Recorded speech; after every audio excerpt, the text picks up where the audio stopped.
Hello everyone, a very good morning to all. So एक बच्चे का, ठीक है। तो ये बच्चे को मुझे एक्चुअली ये केस बाहर का है। तो मदर ने मुझे कॉल किया कि सर मेरे बच्चे को बहुत सीवियर खांसी हो रही है और सीवियर मतलब बहुत ज़्यादा कफ है और सांस बहुत फूल रहा है, मतलब बहुत दिक्कत हो रही है उसको, सो नहीं पा रहा है, मतलब रात रात भर लेटता है तो खांसी आ जाती है। तो मैंने बोला ठीक है, और क्या कर रहा है? बोले कुछ नहीं सर, वो खेल रहा है और मोबाइल देख रहा है और लेटे रह रहा है बस। सुबह से रात भर सोता नहीं है, सुबह वही बस लेट के थोड़ा मोबाइल देखता है और ऐसे ही चल रहा है। तो मैंने बोला कुछ उसके स्वभाव में कुछ बदलाव हुआ है? तो बोले नहीं सर, स्वभाव स्वभाव में तो नहीं, बस वो खेलता रह रहा है, खांसी कर रहा है, बहुत ज़्यादा कंजेशन है उसको और सांस फूल रही है, सांस लेने में उसको दिक्कत हो रही है और मोबाइल तो वो खेल ही रहा है। तो मैंने सोचा, फिर मैंने ज़्यादा सोचा नहीं, मैंने उसे लैकेसिस बोला देने के लिए 200 का 5 डोज वाटर में। तो मैंने बोला 2 दिन रुकिए फिर बताइए, बट 2 दिन के बाद कोई चेंज नहीं हुआ। मैंने लड़के से बात नहीं किया था। 2 दिन के बाद उसकी मदर फ़ोन किया, सर बोले कि सर और ज़्यादा सर तकलीफ़ बहुत बढ़ गई है कि उसको, मतलब वो बोल ही नहीं रहा है, उसको क्या हो रहा है, मतलब वो बोलने को ही तैयार नहीं है और मतलब मुंह ही नहीं खुल रहा है और बहुत खांसी आता है, बहुत खांसी कर रहा है, रात रात भर सोया नहीं सर। 2 दिन से मैं बहुत बैठ बैठ के निकाल रही हूँ, बहुत चिंता हो रही है सर, कुछ प्रॉब्लम तो नहीं हो जाएगी? तो मैंने बोला ठीक है, मेरी बात कराइए। सो उसके मदर से उसके मतलब वीडियो कॉल पे मैंने उससे बात किया।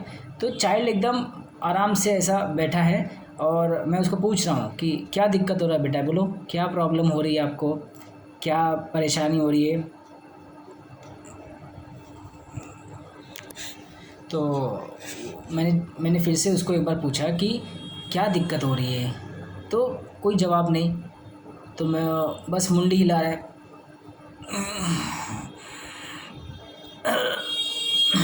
मैंने बोला क्या हो रहा है, खांसी आ रही है?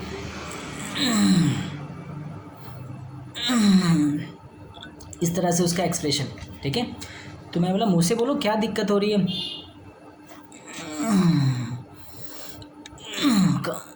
खांसी, तो मतलब बोलेगा तो खांसी आ जाएगी। मतलब उसका एक्सप्रेशन इतना डरा है, उसकी आंखें एकदम खुल जा रही है, एफर्ट्स कितना लगाना पड़ रहा है। एंड उसने उसको मैंने बोला कि क्या हुआ, मतलब बोलने पे खांसी आ जाएगी? तो ऐसे आंखें बड़ी हो जा रही है, मतलब वो बोलना चाह रहा है, मतलब उसको इतनी सांस चढ़ रही है और वो जैसे ही बोलेगा और उसको खांसी स्टार्ट हो जाएगी। तो मैंने बोला और क्या दिक्कत हो रही है?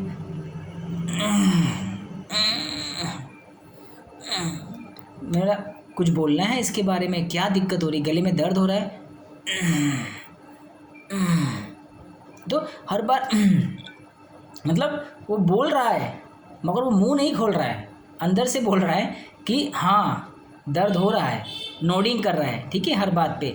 बट एक्चुअली में प्रॉब्लम हमको लगेगा कि यार ये हम सोचेंगे ना ये नॉडिंग लेंगे, ठीक है, तो पल्सेटिला हो जाएगी।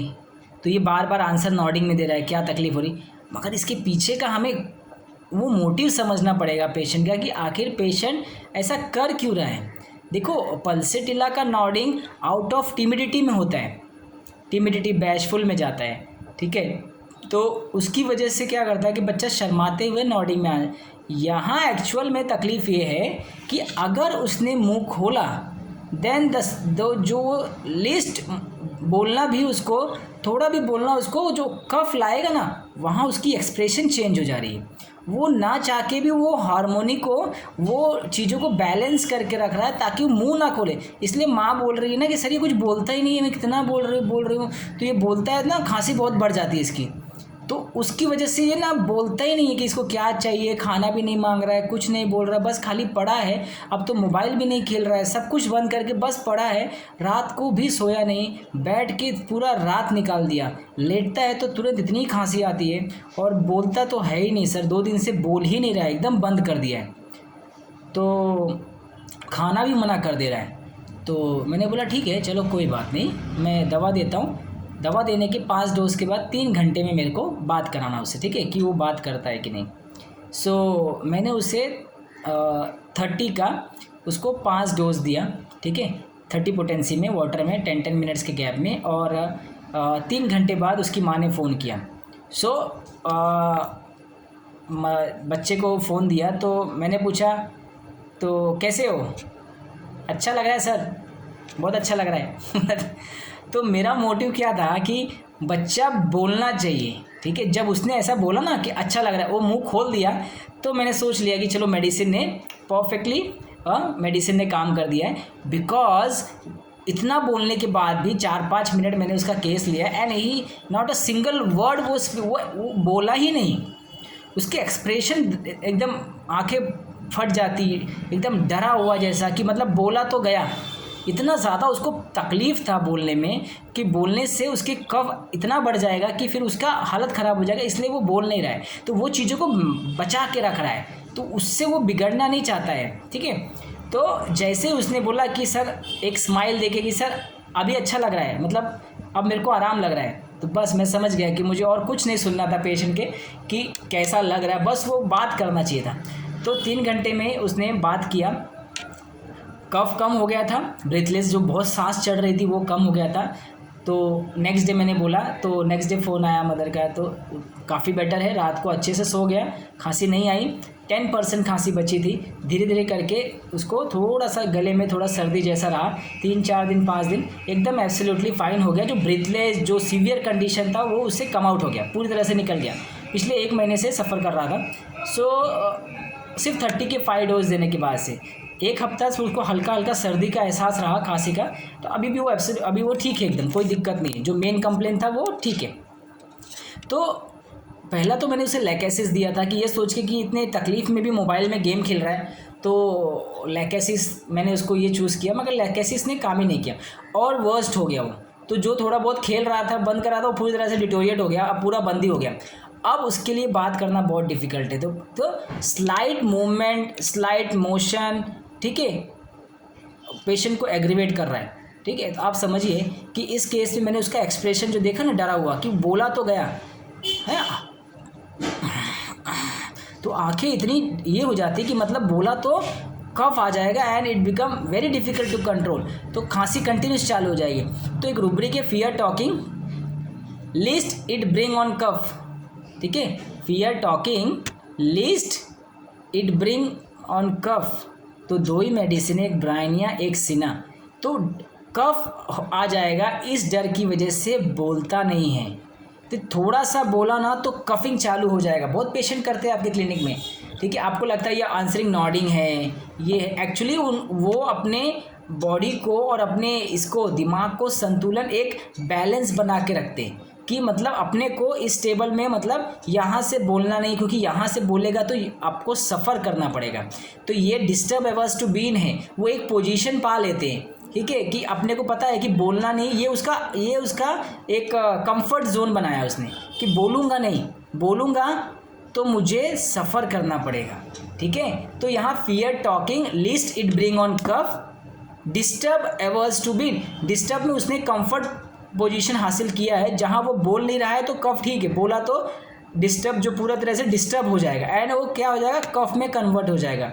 तो वो डिस्टर्ब नहीं चाहता है। फियर सफरिंग, ठीक है, fear suffering of, then he has to suffer with the cough and pain and severity, वो सब सफ़र करना पड़ेगा, ठीक है। And the third is motion aggravate. Motion क्या होता है, हम बात करते हैं ना, ये भी एक मोशन ही है, चलना भी एक मोशन ही है, मूवमेंट भी एक मोशन ही है। तो यहाँ उसका बोलना भी जो तकलीफ देगा वो एग्रीवेट हो जाएगा, ठीक है। वो रिदम है ना, और रिदम को वो डिस्टर्ब नहीं करना चाहता है, इसलिए वो बात नहीं कर रहा है उस डर की वजह से। तो this is fear suffering, fear talking, list it bring on cough, मतलब लिस्ट टॉकिंग भी उसको इतना एग्रीवेट कर देगा कि कफ चालू हो जाएगा। तो इसलिए वो उसकी माँ बोल रही है कि सर ये 3 दिन से बोलना बंद कर दिया, ठीक है। तो इसको मैंने ब्राइनिया 30 का 5 डोज देने के बाद वो उसका जो ब्रीथलेस था, जो कफ था, और जो कर नहीं बोल नहीं, सबसे मेन जो हमने रूब्रिक्स लिया है ना, वो रूब्रिक्स टूटना चाहिए ईच एंड एवरी केस में। हम क्या करते हैं ना, पैनिक में हम दवा बदल देते हैं, ठीक है। हम ये भी नहीं देखते कि हमने जो रूब्रिक सिलेक्शन किया है on the base of mental symptom, उसके अंदर अगर चेंजेस है तो you have to wait and watch. तो आपको थोड़ा सा वेट और थोड़ा सा पेशेंस रखना पड़ेगा, ठीक है। ज़रूरी नहीं है कि हर केस आपको 4 दिन में, 5 दिन में या 2 दिन में रिज़ल्ट दे दे, ठीक है। हर केस का, हर मेडिसिन का अपना एक्शन है, तो मेडिसिन अपने हिसाब से काम करती है। हमें सिलेक्शन रखना है, हमें मेडिसिन सिलेक्ट करना है सिमिलिमम, ठीक है। तो टारगेट पे वो मेडिसिन का काम है, वो कितना जल्दी बॉडी को, वाइटल फोर्स को वहाँ से उठा के और वो रिकवरी के अंदर लेके आता है और फिर उसको क्योर करता है। तो इस केस में मैंने जब लैकेसिस दिया तो वो पूरा ड्रॉप हो गई, मतलब पूरा आवाज़ ही बंद हो गई, उसका बोलना ही बंद कर दिया, इतना ब्रीथलेस हो गया। देन मुझे समझ में आया कि वो क्यों नहीं बोल रहा है। ये आप पल्सिटिला से धोखा मत खाइए, हमें कंपेयर करना है। Pulsatilla out of the timidity जाके आपको नॉडिंग करता है, ठीक है। यहाँ उसके पीछे कोई मोटिव नहीं होता, मगर यहाँ ना बोलने के पीछे ब्राइनिया का सबसे बड़ा मोटिव होता है कि उसे बोलना पड़ेगा, मूवमेंट करना पड़ेगा, मोशन करना पड़ेगा, ठीक है। जो एक उसने अपना एक कंफर्ट जोन बना के रखा है कि ना बोलना है, क्योंकि पता चल गया है कि उसको बोलने से तकलीफ़ होगी। बस ब्राइनिया को यही होता है कि एक्सर्शन, मोशन करने से उसको तकलीफ़ होती है, इसलिए वो डिस्टर्ब नहीं होना चाहता है, क्योंकि उसको सफ़र करना पड़ेगा। बस इतना सा ब्राइनिया का आपने थीम समझ लिया तो बहुत सारे केसेस आपको समझ में आ जाएंगे। तो ब्राइनिया को मोस्टली अपने आप को डिस्टर्ब एवर्स टू बीन एक कंफर्ट पोजीशन पाके एक स्थिति में ला के रखता है, जहां वो चाहता है कि इससे ज़्यादा वो मूवमेंट, मोशन ना करे, क्योंकि slightest motion aggravate the complain. Bryonia का सिम्टम्स है ना, यहाँ भी वो स्लाइटेस्ट बोलना भी उसके लिए कितना एग्रीवेशन का काम करेगा, उसके लिए तकलीफ़ का काम करेगा, इसलिए वो नहीं बोल रहा है। तो इसलिए हम वो रूब्रिक्स नॉडी नहीं लगाएंगे, ठीक है, पल्सिटिला वाला, ठीक है। और इसलिए हम ब्राइनिया, इसको मैंने ब्राइनिया दिया, एंड ब्राइनिया देने के बाद वो बच्चा ठीक हो गया। तो थैंक यू सो मच। और ऐसे ही छोटे छोटे अच्छे केसेस के साथ हम हमेशा मिलते रहेंगे। और भी अभी मैं धीरे धीरे करके एक पैथोलॉजिकल केसेस शेयर करूँगा, ठीक है, क्योंकि बड़े केसेस रहते हैं तो इसीलिए बड़ा टाइम चाहिए रहता है, ठीक है। तो मैं कोशिश करूँगा कि उसको शॉर्ट में करने के लिए। तो नेक्स्ट टाइम में हम जल्दी मिलेंगे। Thank you so much.